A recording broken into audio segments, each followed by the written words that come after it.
Above Lake Taal this week, a pillar of smoke and flame and steam. It mushroomed at one time 10,000 feet into the air, a funeral pyre for hundreds of Filipino villagers and fishing families. Most were trapped in their beds when the volcano boiled over after 54 years of smouldering serenity. Today, 9 days after the eruption, the exact death roll is still uncertain. First reports of up to 5,000 killed have been discounted, but officials say the final figure will certainly exceed 500.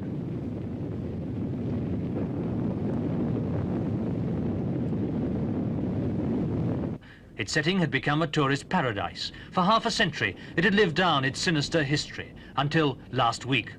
Taal Island now has become a desert, covered by some 9 inches of ash thrown up by the volcano, still rumbling 3 days after its first major explosion.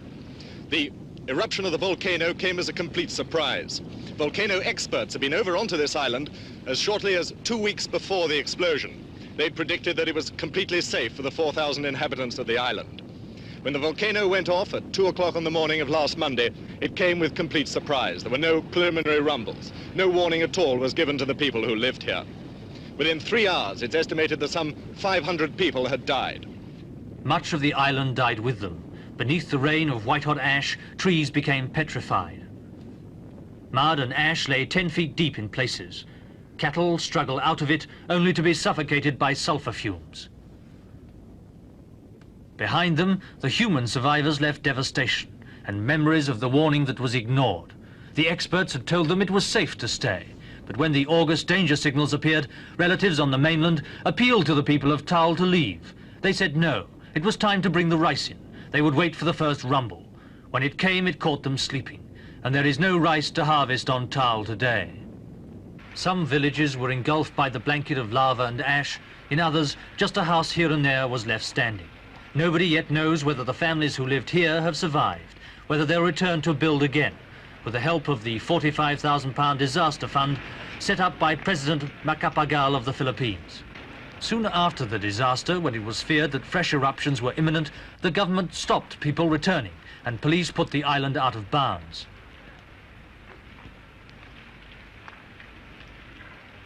But some defied the order and the still smoking volcano, seeking to salvage what they could from their shattered homes.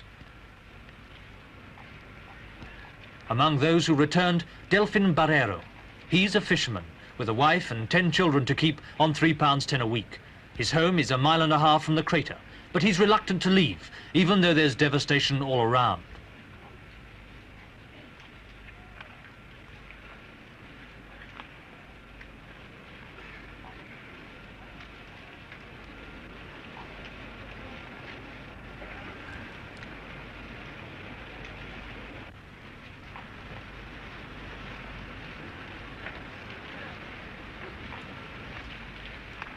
Others were happier to get away from it all, even if some boatmen did cash in on the tragedy and demand £5 a head for the brief voyage to the mainland and safety.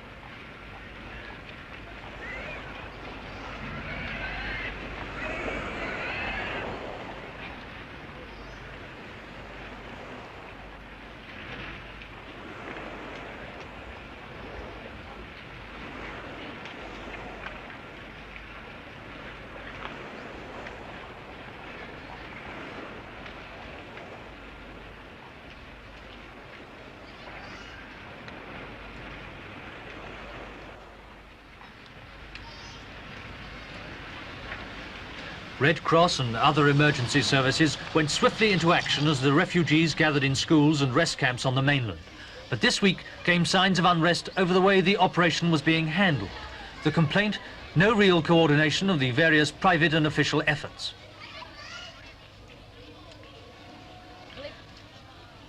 It's claimed that thousands not affected by the eruption are getting free supplies, while many deserving cases are getting nothing.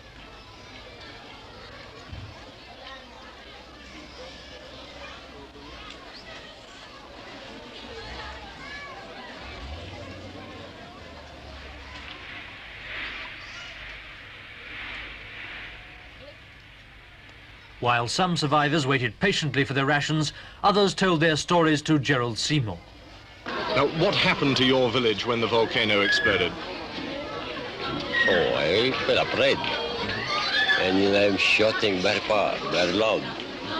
I say to my neighbor, wake up, there's the volcano erupted. Then when morning came, I see my home, my house, my animal, and also my plant. What had happened to your horses and your animals? My animals are all died, and my plant they're destroyed. Now, what happened when you ran away from your house? Was there much mud falling, many rocks? Yes, sir. Like made of graba, then floods, then that mud, then rain.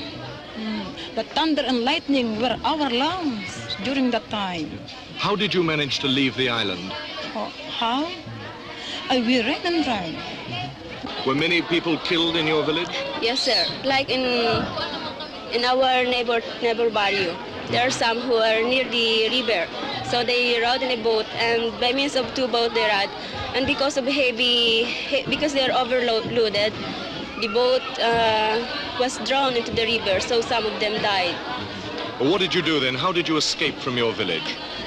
Our village was not in the river, so we are in the valley, so we come here by means of walking. How far did you have to walk? Maybe 10 kilometers. Do you think the volcano will erupt again? Maybe we cannot tell that because only God can determine when it will erupt again. Only God can determine, says Consortia Mendoza. And until Providence decides the next move in their broken lives, the refugees wait in the schoolhouse at Taal with troops on hand to keep order.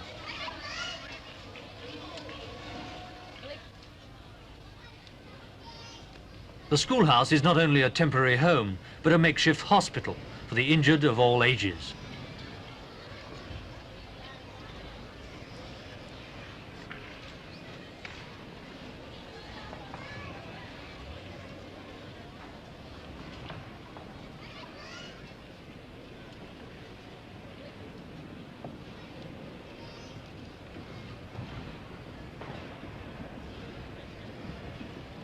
The children who were sleeping when Mount Taal exploded and were snatched to safety by their parents sleep on beside the lake.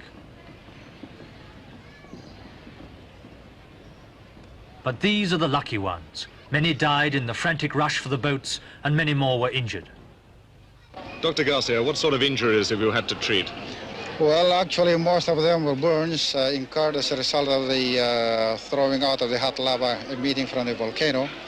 There were also injuries concomitant with the mud brush for safety. Those are the sorts of casualties that we have been treating. How does a volcano kill people?